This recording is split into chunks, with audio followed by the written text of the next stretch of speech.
This is all about the food. Now tell me, Frank,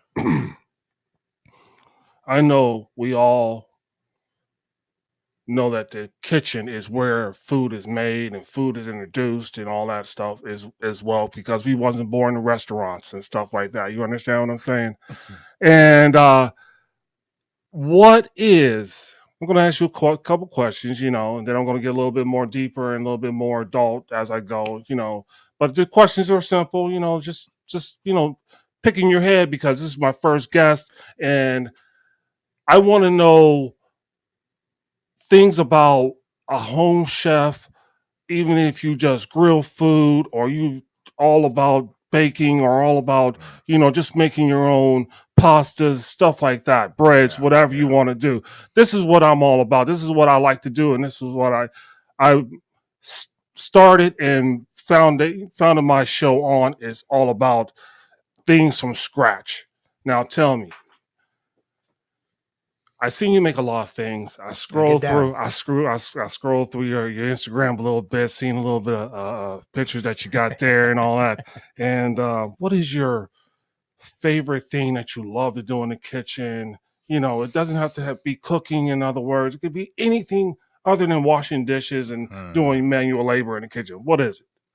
Favorite thing to do in the kitchen? Wow, that's a tough one because even though the kitchen is a place close to my heart, a place where a lot of fun happens, a lot of the time you're in the kitchen, you're not doing your favorite things, you have to do a lot of unfavorite things to get to a really amazing meal, or whatever you're preparing in the kitchen, right? So you go through a lot of hell. You go through a lot of, a good example is if you're making shrimp or something like that, let's say, right? Yeah. That takes a lot of work to prepare, but the outcome is worth it, right? Of course. So what my favorite thing to do in the kitchen? Wow. I mean, it would be cooking, of course.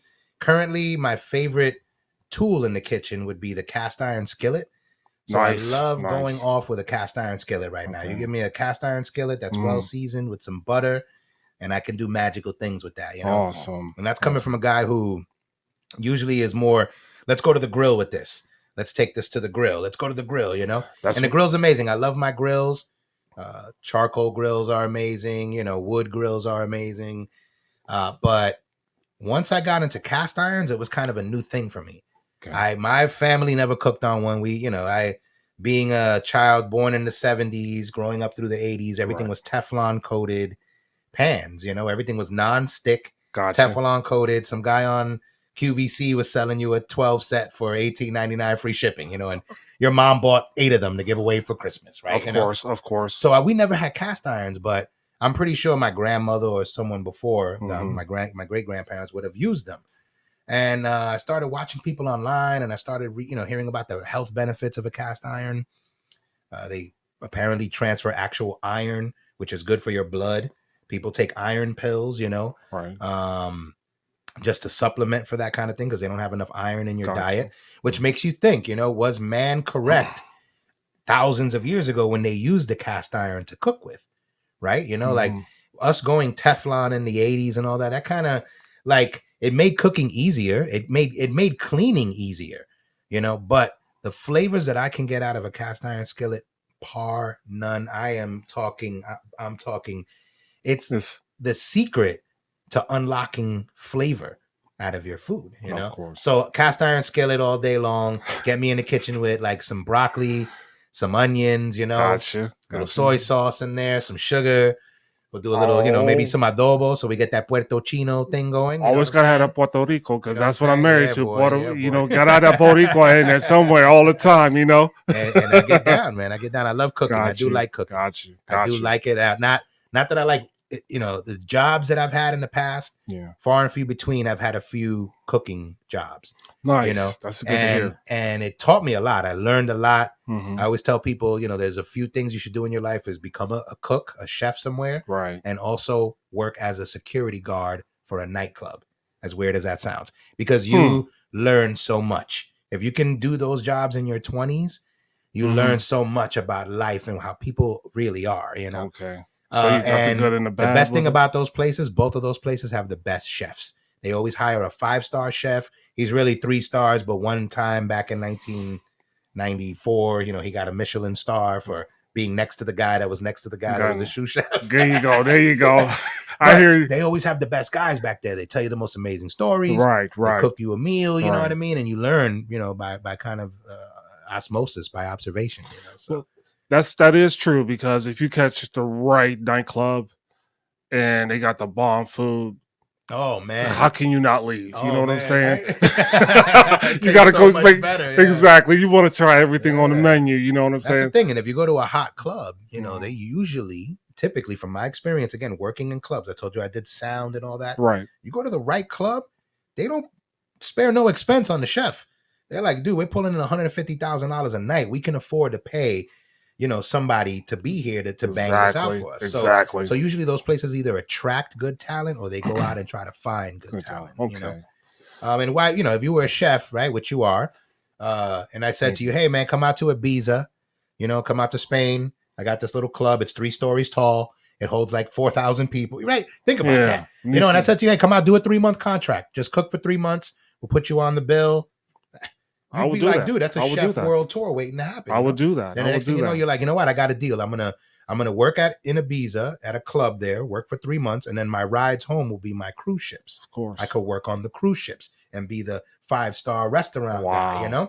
There you so go. When you work in these clubs and you work in these situations, you kind of learn like, the industry. That kind of industry requires you to sort of become international, and reach out to the world to become.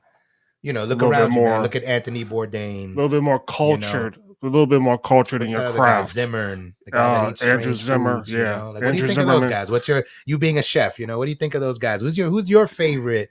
Let me flip the interview on you. He is flipping the interview on me. That is not right. That is not right. Because my next question was, I was asking, about the skillet, but I'm like, let's go ahead and just keep it rolling. This is the show, and I'm loving it. We got some good flow here, But I think I got my favorite chef that really introduced me into cooking, and really has got my juices rolling. And there's 2 of them. There's a Louisiana chef. Can't remember his name, but he was always about hoo-wah. You got a guarantee. There's something like that. We're talking going back a little bit. Yeah, we're talking like 80s, 90s, going back. 80s, 70s. He have red suspenders? Yeah. I know this guy. Exactly. I guarantee. That's the dude. That was my dude. That was a great time because there weren't a lot of it's not like now you got millions of chefs out there all doing it. Back then, you had him and Julia Childs. Childs and a couple others. There was a Korean lady or a Chinese lady that was out there. She was trying to do her thing, but Americans wasn't interested in that kind of cuisine at the time that they are right now, the way we're explosive on cuisines at this time from other countries and other cultures and stuff like that. And I think that's one of my passions or one of my niches that I am exploring through this podcast, is to bring the history of what we do and on what we eat and what we consume every day, where it comes from and how far it went back, and why we use it today.